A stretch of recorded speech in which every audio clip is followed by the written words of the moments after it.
and Zach Staton.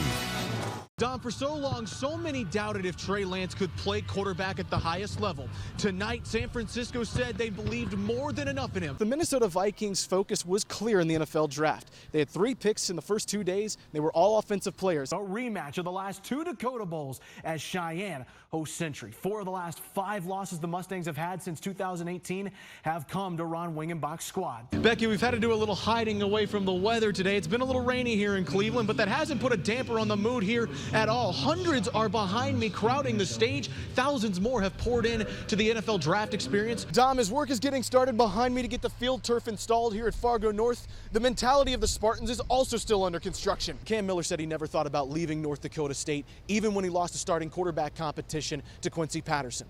That decision was validated this afternoon, coming into the game late in the 3rd quarter and tossing 2 massive touchdowns. Now, I wanted to give this a shot too, but in order to do that, I needed my own sidekick. Come here, Daisy.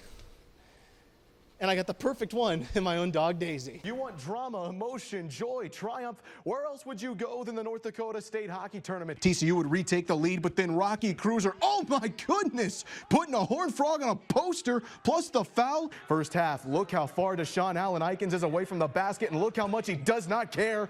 Way downtown for 3 on a wraparound opportunity. Jake Bryant looks to have scored the game winner, but take a look at our great replay angle. It's clearly kicked in the crease. The goal is waved off, and we'd have to go to a double overtime. In fact, we needed triple overtime, but that's when South Shanley's Alex Simpf near side over the shoulder for the game winner. Bison get the ball right back, and look at the wide open spaces for Ty Brooks. He is gone 53 yards. It's 13-0. Picking a jersey number in any sport means that number becomes your identity. Number 33, Brooklyn Koenig. For Davie Sr. Brooklyn Koenig, choosing number 33 goes far beyond the court. It's been my number since I can remember. 33 represents her number 1 fan. A fan who never had the chance to watch her play the game she loves. I wish he could be there for me and just say, like, great job, or give me a hug afterwards. Brooklyn was born in 2002 to Angie and Lance Koenig, the couple's 2nd daughter. We always wanted more than one, so very excited. Brooklyn's birth wasn't the only major change to Angie and Lance's life.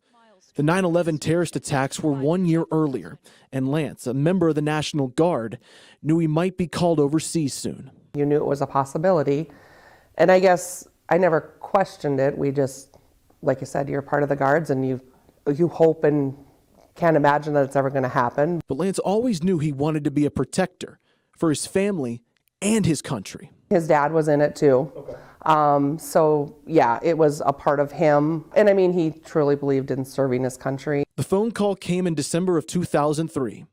Lance was being deployed to serve in the Iraqi war. He didn't even question going. We had to be strong for our girls. I mean, we had 2 girls, so you had to pretend everything was going to be okay. Lance served overseas through August of 2004, when he had the chance to return home and surprise Brooklyn for her birthday. I remember a lot of people coming over and saying their goodbyes and things like that, but I remember the pit in my stomach. Can you tell me about September 22nd?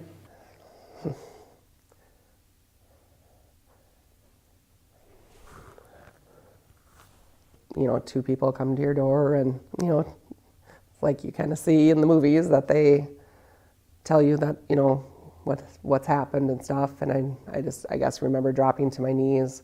Lance died while serving his country in Tikrit, Iraq. He was killed by a roadside bomb while on patrol.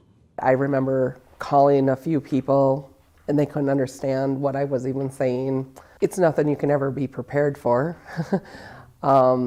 Nothing that you ever want to be prepared for. The Koenig's oldest daughter, Allie, was 12 at the time. Brooklyn was just 2. You know she knew, but didn't really truly understand it. When I was growing up, I didn't really understand the concept of him not coming home. Kind of thought it was like normal. The older Brooklyn got, the more she learned about her dad. I think about that daily, actually, just kind of being like, why did God put this to me? Because I didn't know how to live with it at the moment. She didn't want answers. She wanted her dad. Kind of wonder what it would be like to have a dad and have him come to my games and give me a hug afterwards.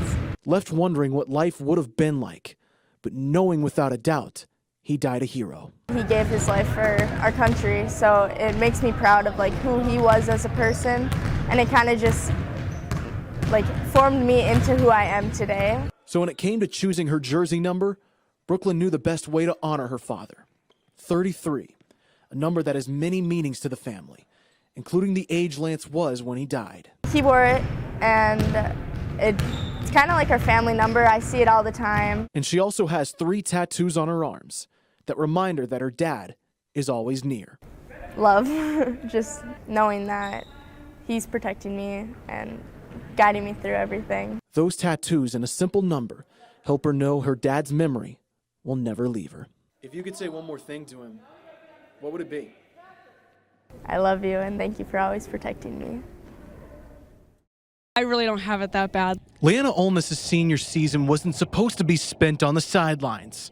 The MSUM commit kept having her knee come out of place, something that can only be fixed with surgery. It is definitely hard, and I know it's my senior year and I'm missing out on it, but I needed to get it done so I can play in college. But something else motivated her to look beyond her own pain. I always want to see her be healthy and the best she can be. Leanna's 10-year-old cousin Ellie started playing soccer partly because she watched Leanna play. What did you like about it? I liked to run and just being out there and having fun. But this summer, she noticed that her left knee wasn't feeling exactly right. It hurt when I ran. I'll fight through it. It's fine. It's fine. Like everything was fine. But you could tell when she was on the soccer field, anytime she tried to plant her foot and stop and change directions, you could tell she was in a lot of pain. Her parents tried everything, but nothing helped Ellie feel better. I think we should probably get some x-rays. Let's just see if we're dealing with a muscle or a joint, and there's a 1% chance that this might be a cyst. Let's just rule that out. But the scans revealed the 1% chance was the problem. Ellie has an aneurysmal bone cyst on her left knee, and it completely limits her in what she can do. Walking, and that's kind of about it. If I do anything more than just walking, and I know this can really, really be bad as far as a complete fracture or shattering her bone. That means Ellie can't play soccer anymore unless she gets a special type of surgery to try and save her career. I felt pretty sad, frustrated. Leanna couldn't help but feel that frustration too. You want to be that strong person that's like, hey, like you got this and stuff, which I always am. I'm always positive. But it is definitely hard. So she decided she'd give Ellie some inspiration. Just one day, randomly, she just came to the door and some of her friends were there. The entire Moorhead girls soccer team signing a ball for Ellie. I have never seen someone so happy in my entire life. With a special message from her cousin Leah. I know that you can't use the ball now, but it will be there for later. How cool was that? I loved it, and me being her cousin is awesome. She's got a lot of life going on, but yet she stops what she's doing and she thinks of her little cousin. You know, like, that's cool. Ellie says if she can play again, she won't use that ball.